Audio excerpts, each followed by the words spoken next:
কি মহিলা ক্যান্ডিডেট হলে ভালো হয়। দেখুন আমাদের বিধানসভায় একটা হাওয়া উঠছে বা একটা এখানে ডিমান্ড কি মহিলা ক্যান্ডিডেট হলে ভালো হয়।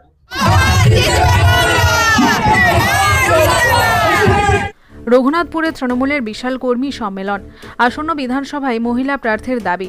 পুরুলিয়ায় আদ্রাস স্বর্গদুয়ারে তৃণমূল কংগ্রেসের শ্রমিক সংগঠনের উদ্যোগে একটি বর্ণাঢ্য কর্মী সম্মেলন সম্পন্ন হল। রঘুনাথপুর ১ নম্বর ব্লক শ্রমিক সংগঠনের সভাপতি তুফান রায়ের নেতৃত্বে আয়োজিত এই সভায় কর্মীদের উপস্থিতি ও উন্মাদনা ছিল তুঙ্গে। এই সম্মেলনের মঞ্চ থেকেই তুফান রায় আগামী বিধানসভা নির্বাচনে এলাকার রাজনৈতিক সমীকরণ নিয়ে বড় বার্তা দেন। তিনি স্পষ্ট জানান, রঘুনাথপুর বিধানসভা কেন্দ্রে এবার তৃণমূল কংগ্রেসের একজন মহিলা প্রার্থী চাই। তার এই দাবিকে কেন্দ্র করে উপস্থিত কর্মী সমর্থকদের মধ্যে ব্যাপক উৎসাহ দেখা যায়। সম্মেলনে জেলা ও রাজ্যের শীর্ষ সারির নেতৃত্ব উপস্থিত থেকে দলের সংগঠনকে মজবুত করার বার্তা দেন। উপস্থিত ছিলেন সৌমেন বেলথরিয়া, সাধারণ সম্পাদক রাজ্য তৃণমূল কংগ্রেস, সুজয় বন্দ্যোপাধ্যায়, সম্পাদক রাজ্য তৃণমূল কংগ্রেস, উজ্জ্বল কুমার, জেলা সভাপতি পুরুলিয়া তৃণমূল শ্রমিক সংগঠন, সরস্বতী বাউরি, সভানেত্রী রঘুনাথপুর ১ নম্বর ব্লক তৃণমূল কংগ্রেস, জয় ব্যানার্জি, মনোজ মুখার্জি সহ স্থানীয় নেতৃত্ববৃন্দ ও কয়েক হাজার সক্রিয় কর্মী। সম্মেলনের মঞ্চ থেকে বক্তারা রাজ্য সরকারের বিভিন্ন জনমুখী ও উন্নয়নমূলক প্রকল্পের খতিয়ান তুলে ধরেন। সাধারণ মানুষের কাছে মমতা বন্দ্যোপাধ্যায়ের উন্নয়নের বার্তা পৌঁছে দেওয়ার পাশাপাশি আসন্ন নির্বাচনের জন্য কোমর বেঁধে নামার আহ্বান জানানো হয় রঘুনাথপুরের মাটি তৃণমূলের ঘাটে।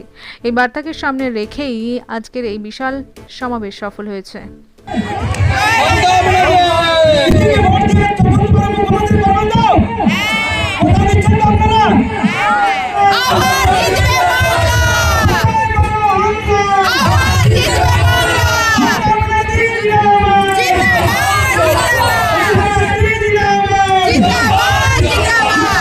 দেখলাম আপনাদের সবাই যে মহিলাদের জনজোয়ার, বিষয়টা কি 500 টাকা লক্ষ্মী ভান্ডার বাড়লো এই কারণে?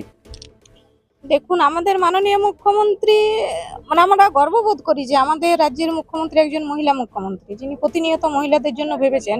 উনি কিন্তু এটা একটা আকস্মিক বলা যেতে পারে, কারণ উনি এটা বলেননি যে আমাকে ভোট দিলেই বা আমাকে বিধানসভায় জয়যুক্ত করলেই দেবো। উনি কিন্তু মানে বৃষ্টি আসার আগেই, মানে যে জলে পাওয়া যায় আমাদের, সেই বৃষ্টি চাওয়ার আগেই আমরা জলটা পেয়ে গেলাম। মানে উনি কিন্তু বলেননি যে আমাকে বিধানসভায় জয়যুক্ত করলেই আমি আপনাদের 500 বাড়াবো। মানে আমাদের কাছে উনি যে এই 500টা বাড়ালেন, সেটা আমাদের কাছে একটা বিশেষ পাওনা মহিলাদের। তাই জন্য আজ মানুষের এত ভিড়, কারণ একটার পর একটা উন্নয়ন উনি কিন্তু মহিলাদের জন্য করে যাচ্ছেন। এবং শুধু মহিলা বলবো না, এখানে আমাদের মাননীয় মুখ্যমন্ত্রী কিন্তু যুবকদেরও সুযোগ সুবিধা দিচ্ছেন। তো যে মহিলারা যে আজকে বার্তা দেখলাম, বা তারা যে খুশিতে যে 500 করে অনেকে অ্যাকাউন্ট ঢুকে গেছে, হয়তো ঢুকবে, তাহলে আপনাদের কি এই 500 টাকার জন্য কি মনে করছেন যে জিত নিশ্চিত, না কি মনে করছেন? না, আমরা দেখুন, বিগত দিনেও মাননীয় মুখ্যমন্ত্রী মহিলাদের জন্য ভেবেছেন এবং মহিলারা সর্বোপরি ওনার পাশে আছেন এবং 26এও কিন্তু ওনার পাশে থাকবেন।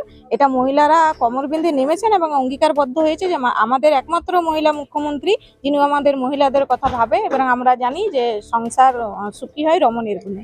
বিশেষ করে রঘুনাথপুর বিধানসভায় আপনি অনেক প্রোগ্রাম করলেন, এবারে বিধানসভায় কেমন ফলাফল দিবেন? আমাদের বিধানসভায় আমরা 100% দেব, কারণ বিগত দিনে যে আমাদের ভুলটা হয়েছিল সে ভুল আমরা আর করব না। কারণ ভুল বুঝিয়ে বিজেপি ক্ষমতায় এসেছিল, যেগুলো তারা যে ভুল বুঝিয়ে ক্ষমতায় এসেছিল তার একটাও তারা পূর্ণ করেনি। যা করছে আমাদের মামাটি মানুষের সরকার করছে এবং আমাদের তৃণমূলের জনপ্রতিনিধিরা করছে। বাবু, কালকে দেখলাম নিতুরিয়াতে বিজেপির প্রোগ্রাম চলছিল, সেখানে ওরা বলছে ভাতা নয় চাকরি চাই, কি বলবেন? প্রথমে ওরা যে নিজের কথা দিয়েছিল 2 কোটি চাকরি, সে 2 কোটি চাকরিটা কোথায়? ওরা তার উত্তরটা দেখ না। সেন্ট্রাল গভর্নমেন্ট যে স্টেট গভর্নমেন্ট টাকাগুলো বন্ধ করে দিয়েছে, টাকাগুলো দিলেই তো এখানে কাজের সুযোগগুলো হতো। সে টাকাগুলো ওরা ছাড়ার আগে কথাগুলো বলুক না। ওরা তো কাজের কোনো কাজ নাই, শুধু কিরকম মানুষকে ভুলভাল বুঝাবে, সেটাই ওদের কাজ। ওদের কাজের নিয়ে আর কিছু তো বলার নেই। দেখুন আমাদের বিধানসভায় একটা হাওয়া উঠছে বা একটা এখানে ডিমান্ড কি মহিলা ক্যান্ডিডেট হলে ভালো হয়। তো আমাদেরও মহিলা মানে নতুন মহিলা ক্যান্ডিডেট হলে ভালো হয়।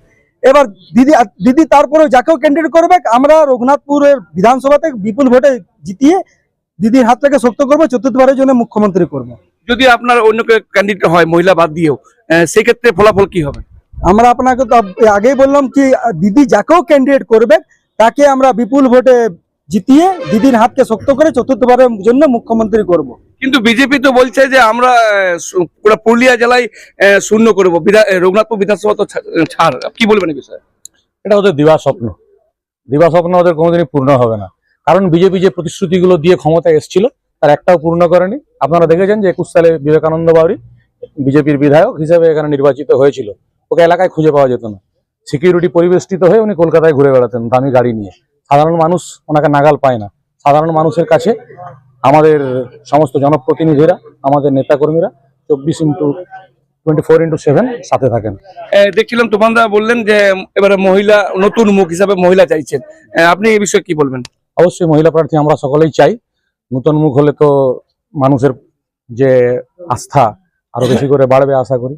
কারণ মানুষ সবসময় চায় মানে নতুন কাউকে দেখতে চায়, সেই হিসেবে আমরাও চাই নতুন প্রার্থী হোক, মহিলা প্রার্থী হোক।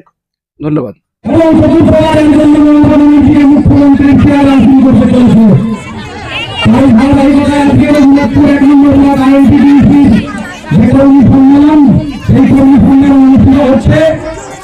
আমার মধ্যে এই মন্তব্য করতে চাই যে 2024 সালে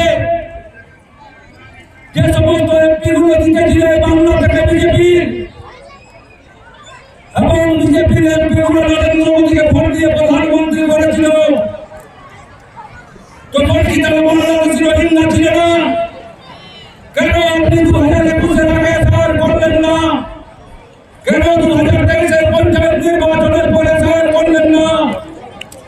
আপনার এসআর করার উদ্দেশ্য নয়, উদ্দেশ্যটা হচ্ছে বাংলাকে দখল করার বের করে কিভাবে বেতনের সরকারকে দখল করা যায়, যেভাবে দিল্লি, যেভাবে মহারাষ্ট্র, চশমা কোথায় নেবেন ভাবছেন? চলে আসুন ম্যাক্স অপটিক্যালে। এখানে 10 মিনিটের মধ্যেই সমস্ত ধরনের চশমা ডেলিভারি দেওয়া হয়। এছাড়াও ম্যাক্স অপটিক্যালে প্রতিদিন নামি দামি ডাক্তারবাবুরা বসছেন। সকাল 7টা থেকে রাত্রি 9টা পর্যন্ত ম্যাক্স অপটিক্যাল খোলা পাওয়া যায়। তাই এখান থেকে দ্রুত পরিষেবা পেতে আজই যোগাযোগ করুন ম্যাক্স অপটিক্যালে। ঠিকানা রঘুনাথপুর PWD অফিস সন্নিকট, পুরুলিয়া।